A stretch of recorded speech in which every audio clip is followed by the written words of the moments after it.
Bonjour à toutes, bonjour à tous, bienvenue dans cette petite vidéo, cette dernière vidéo. Qu'on se le sache, et vous la voyez dans le titre, c'est ma dernière vidéo sur YouTube jusqu'à la fin de l'année. Je vous ai eu quand même, Dans cette vidéo, j'aimerais revenir sur tout ce qui s'est passé cette année pour Puzzle. Si vous nous suivez un petit peu sur les réseaux Insta, MySpace, tout ça, vous savez évidemment qu'il s'est passé beaucoup de choses. On va faire un petit récap tous ensemble. Et avant toute chose, j'aimerais vous remercier, que ce soit vous derrière la caméra qui nous regardez régulièrement, j'allais dire toutes les semaines. Des fois c'est toutes les semaines, des fois c'est toutes les 2 semaines, des fois c'est tous les mois. Là récemment, on a un bon rythme, notamment avec Clara qui me talonne avec des bouquets d'orties dès que je manque une session d'enregistrement de vidéos. Donc, messieurs, dames, enfin surtout messieurs, parce que je crois mesdames c'est 2,7% de notre auditoire. Vous avez l'obligation de montrer cette vidéo, messieurs, à au moins... combien de femmes? Au moins 2 femmes, et il faut qu'une des 2 au moins s'abonne à Puzzle Vidéo. Comme ça, on aura plein de YouTube Money. Ah d'ailleurs, la YouTube Money m'a rapporté depuis 2 ans 32 $. Alors j'hésite à les cash out tout de suite, ou alors à les réinjecter plus tard pour... je vais m'acheter un avion. Cette année, on a commencé avec un déménagement qu'on a préparé. Et en fait, pour ceux qui nous connaissent depuis plus d'1 an, vous savez qu'avant, on était du coup dans le 13e à Paris et qu'on avait un petit local. On avait 190 mètres carrés, un truc comme ça. Là, on a déménagé, du coup, on a en tout compris avec les heures de circulation et tout, 1150 mètres carrés. Donc, c'est un peu conséquent quand même. Il y a plein de places pour stocker, il y a plein de places pour faire des essais, etc. Et il nous a fallu 1 an et demi pour trouver cet endroit. Il y avait donc des gens qui s'occupaient de ça et qui appelaient des milliards d'agents immobiliers, qui les relançaient tous les mardis. On a fait je ne sais pas combien de visites aux 4 coins de Paris, de France et de Navarre avant de pouvoir tomber sur ce local-là. Et même quand on est tombé dessus, vu l'ampleur des travaux, il nous a fallu 6 mois pour commencer à signer et commencer les travaux, et il nous a fallu encore 4 mois pour les mettre à bien. Et dans les travaux, il y avait vraiment beaucoup de choses à faire, vu que en fait, il a fallu d'abord tout casser. Tout était pourri. Il y avait une fuite d'eau depuis des mois qui courait, qui rentrait dans tous les murs et tout. Bref, il a fallu tout casser, tout refaire, les sols, les plafonds, les murs, bien sûr. Et puis également, dans le stock, on avait un immense stock, là, comme ça, on a presque 800 mètres carrés de stock quasiment. Et on s'est dit, on va installer des containers. Donc il a fallu commander des containers. Mais c'était juste au moment du Covid, quoi. Donc il n'y avait pas beaucoup de conteneurs en France. Ils étaient encore tous en Chine, avec peu de bateaux qui arrivaient.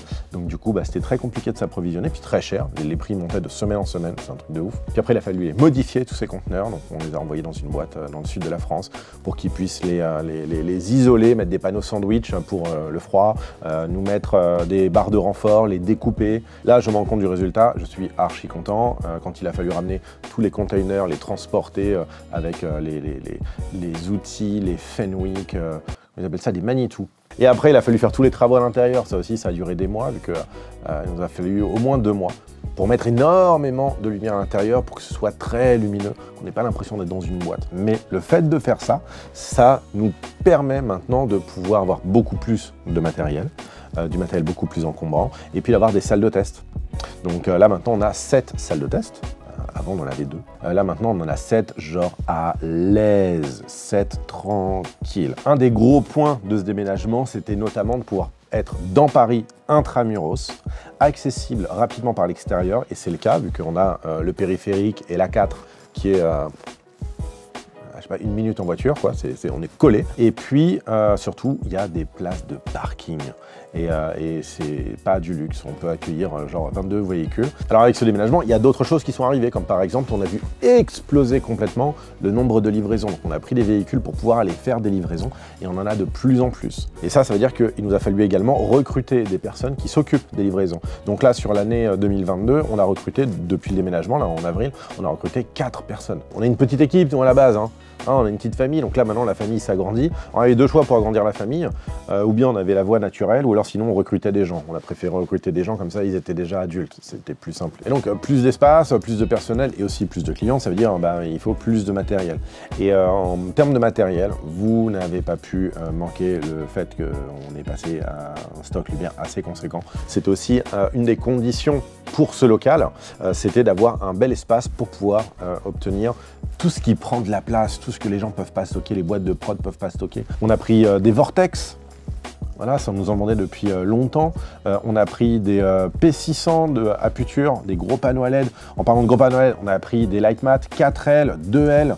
On a pris des Aladin Fabrique 90 par 90. On a pris des Luxed 9 lampes et 12 lampes. Alors ça patate. Là, surtout en hiver, c'est génial. Ça fait le soleil. On s'est renforcé énormément en wind-up, en super wind-up également. Non, on a pris, en termes de lumière, des trucs énormes. Des Hyperion. Ces énormes barres de 2 mètres LED, c'est extraordinaire. Et puis on a pris aussi des grosses sources puissantes, ponctuelles. Donc on n'a pas pris de gros HMI, pas encore. Si on prend du HMI, ce sera probablement du M40 avec toutes les boîtes de distrib qui vont bien. On a pris des 1200 en LED. De chez Aputure, là pareil, on en a pris des camions quoi. On nous demande ça de plus en plus, probablement parce que d'ailleurs sur notre parking on peut acquérir plein de camions, y compris des semi-remorques. Et puis avec ces camions qui viennent à foison, il y a du coup derrière des plus grosses prods qui sont venus se greffer à notre noyau dur de clientèle, hein, notre ADN, qui sont tous ces tournages corporate ou de clips professionnels de plus ou moins grosse envergure. Et du coup ces grosses productions, je disais, ont besoin aussi de plus gros matos cam, que ce soit au niveau de la caméra à proprement parler, mais même au niveau des objectifs. On a reçu notre série Canon FD qu'on a eu 2 ans à crafter et à faire recarrosser, et on l'a reçu, elle sort tout le temps, les Cooke S4, mais voilà, on a reçu les Leica Air High Speed également, pareil, ça a été plus d'1 an de track pour les avoir. Et puis en caméra, bien sûr, on n'a pas pu manquer l'acquisition de la Venice 2, qui est la meilleure caméra full frame du monde, voilà, Oh! Et puis, il a fallu qu'on achète et qu'on se renforce énormément sur tout un tas de caméras qu'on avait déjà. La FX6. Et alors ça, on n'a pas de passe-droit. Hein. Quand on veut de la FX6, on passe des commandes chez tous les fournisseurs possibles. Et puis après, elles arrivent au compte-gouttes. La FX3 et la 7S3, là maintenant, ça va beaucoup mieux. Mais on a vraiment galéré pour en avoir. Surtout qu'on en voulait des quantités et des quantités. Puis on se rend pas compte aussi d'un autre truc, c'est qu'il faut acheter énormément de grippes. Énormément, c'est des cartons et des cartons de super clamp, de cyclone, d'autopole, enfin c'est absolument incroyable pour tout remplir, des pinces Machino, ça vaut 2 francs 6 sous mais on n'en a jamais assez quoi. Et puis au-delà de ça, il y a tout ce qui est l'aspect rangement organisationnel. Et là, c'est quelque chose qu'on est en train de mettre en place, même encore maintenant, qui était déjà bien solide quand on emménageait et qui évolue au fur et à mesure que les stocks grandissent, bien entendu. Donc voilà, en gros, mes journées sont bien remplies parce qu'il y a toujours 12 000 trucs à faire. C'est quelque chose qu'on a voulu faire aussi, c'est apporter beaucoup plus de contenu sur la chaîne YouTube. Et on essaye d'être un petit peu plus présent et de se libérer du temps, même si là, vraiment, mes journées sont courtes. Et alors, d'ailleurs, l'année prochaine, qu'est-ce qu'on a prévu? Il y a pas mal de trucs, enfin l'année prochaine, oui, là, dans quelques jours. Déjà, on attend, depuis 8 mois, qu'on attend notre Alexa 35. Comme je vous disais, il n'y a pas de passe-droit, il n'y a pas de passe-droit. On l'a commandé le jour de sa sortie, le jour. Et puis on se tâte aussi pour prendre une super série d'objectifs, une grosse série, des signatures Prime ou des signatures Zoom, des Radiance peut-être, si ça fait partie de la liste. En tout cas, c'est sûr qu'on va recevoir les Mercury, vu que là, pareil, la préco, elle est passée le jour de la sortie. Donc les Mercury, c'est des objectifs anamorphiques de chez Atlas, full frame avec un squeeze de 1,5. Voilà. Donc ça, c'est sûr, on va les recevoir dès que ça arrive. Et puis, on aimerait bien, enfin moi, j'aimerais bien commencer peut-être à proposer des véhicules en location. On peut se le permettre, on a de la place, on a de la demande. Et puis, il faut qu'on trouve un moyen d'avoir davantage de salles de test. Alors peut-être qu'en réduisant un tout petit peu nos 7 salles de test, il y a moyen d'en mettre une dernière. Donc là, peut-être qu'en bouffant 15-20 cm sur chaque salle de test, peut-être que ça peut nous permettre d'en avoir une en plus, je sais pas. Voilà, c'était mon petit récap de l'année 2022 qui a été absolument incroyable pour Puzzle. Vraiment, c'est une année complètement folle. Puzzle a vraiment pris une envergure incroyable. J'aurais pas imaginé ça il y a quelques années. Si vous nous connaissez un petit peu, vous savez qu'on est très ouvert aux suggestions. On adore ça. Donc n'hésitez pas si vous avez des idées, des choses en tête, des trucs qui peuvent être sympas. Passez de bonnes fêtes. Je vous fais des bisous. Je vous embrasse.